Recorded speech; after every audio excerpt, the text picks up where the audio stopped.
All right, every IT pro, every tech enthusiast really, needs a good toolbox. And today we are building a fantastic one specifically for network troubleshooting. We're going to demystify this whole process with a really simple but powerful framework you can start using pretty much immediately. So let's dive in. You know the call. We've all gotten it. A user is frustrated, maybe a little panicked, and all you get is, the internet is down. It's so vague, right? It's frustrating. But behind that one simple complaint is a whole chain of events, and our job is to find that one broken link. The big question is, where do you even start? You start by building your troubleshooter's toolbox, and that's exactly what we're doing here. First, we'll lay out the map, our network models. Then, we'll forge the keys, which are our ports and protocols. After that, we'll pick up our instruments, our diagnostic tools in the command line. And finally, we'll hit the workshop and put it all together to solve some real-world problems. First things first, the map. I mean, you wouldn't try to navigate a new city without one, right? It's the same with a network. You can't fix what you can't see. And these models, they are our blueprint. It is so crucial to get the difference between the theory and the reality of networking.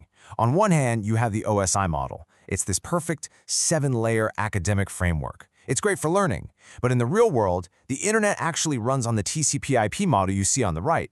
It's a much more practical 4-layer map. That's the one we're going to be using.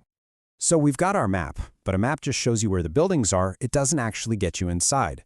For that, well, you need keys. And in the world of networking, our keys are ports and protocols. They're what grant us access to all the specific services running on the network. So let's break this down. A protocol is the language. It's the set of rules for how a conversation is supposed to happen. And a port? Well, that's just the door where that specific conversation takes place. Think about it. When you're securely browsing a website, you're speaking the HTTPS protocol, and it is always knocking on door number 443. Simple as that. Now look, you could try to just memorize dozens and dozens of port numbers, but honestly, that's a recipe for a headache. There is a much smarter way. We're going to think of them in logical groups, we're going to learn them in families. First up, the family you use constantly, probably without even thinking about it, the web family. You've got HTTP on port 80 for your standard, unsecure websites. But HTTPS on port 443, that's the one you really want to see. That little S means your connection is secure and encrypted. Next, let's talk about the email family. When you hit send, your computer uses SMTP on port 25 to shoot that email out.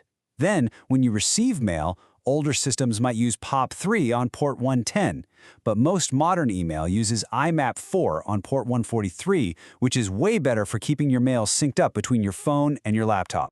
Ever need to control another computer from far away? That's where the remote access family comes in.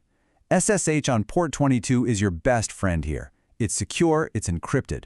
Telnet on port 23 is its old, insecure cousin. Just try to avoid it. And for that full graphical experience on a Windows machine, you'll be using RDP on port 3389.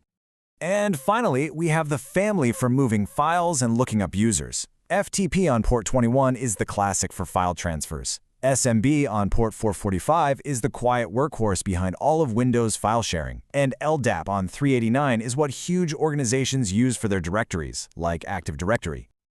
Okay, we have our map, we have our keys, we know where to go, and we know how to get in the door. Now, we need our instruments, the actual tools that let us test if the path is clear and if those doors are actually unlocked. The very first tool pretty much everyone learns is ping, and it's just beautiful in its simplicity. It's basically like shouting Marco across a swimming pool and waiting to hear Polo back. It just sends a tiny signal and asks one simple question. Hey, are you there? It is the absolute fundamental test for connectivity. Next up is NSLOOKUP. Now, the internet doesn't really run on names. It runs on numbers, IP addresses. NSLOOKUP is the tool that acts like an address book, translating a friendly name like google.com into the specific IP address that the computer actually needs. If this translation fails, nothing else is going to work. So if you want to run a more specific test, you can use Telnet. This is like walking right up to a specific door on a building and just gently trying the handle. So ping asks, is the building there? But Telnet asks, is door number 3389 unlocked and actually ready for visitors? See the difference? And finally, NetStat. This tool brings the focus back to your own machine. It gives you a complete list of every single network conversation your computer is having right this second. It shows you which connections are active and which ports are open and just listening. It's an amazing look under the hood. Okay, it's time. We have the map, we have the keys, and we have the instruments. We have everything we need. So welcome to the workshop. Let's get our hands dirty and actually solve some problems. So here's our first case. A user calls in. They're reporting the company's DNS server is down. Nobody can get to any websites by name. Okay, with the tools we've just gathered, what is your first move? You got it. The key here is the DNS protocol, which we know lives on port 53. So the instrument has to be NSLOOKUP. You'd pop open a command prompt, try to look up any domain name, and if it fails, boom, you've just confirmed the problem is DNS. All right, next up. An employee can't connect to their Windows computer using remote desktop. The connection just times out. What's the process? What do you do? This one is a classic two-step process. We know the key is RDP on port 3389. So first, you use your first instrument, ping, just to see if the machine is even online. If that works, then you pull out Telnet to check if that specific RDP port 3389 is actually open and listening. This way, you confirm the machine is online and the service is running. And that's really what it all comes down to. Troubleshooting isn't some kind of dark magic. It's a method. Your map helps you locate the problem, your keys help you identify the service, and your instruments confirm if it's working. Mastering this toolbox is what separates just guessing from truly knowing. So, the next time a user tells you the internet is down, what's the first tool you're going to reach for?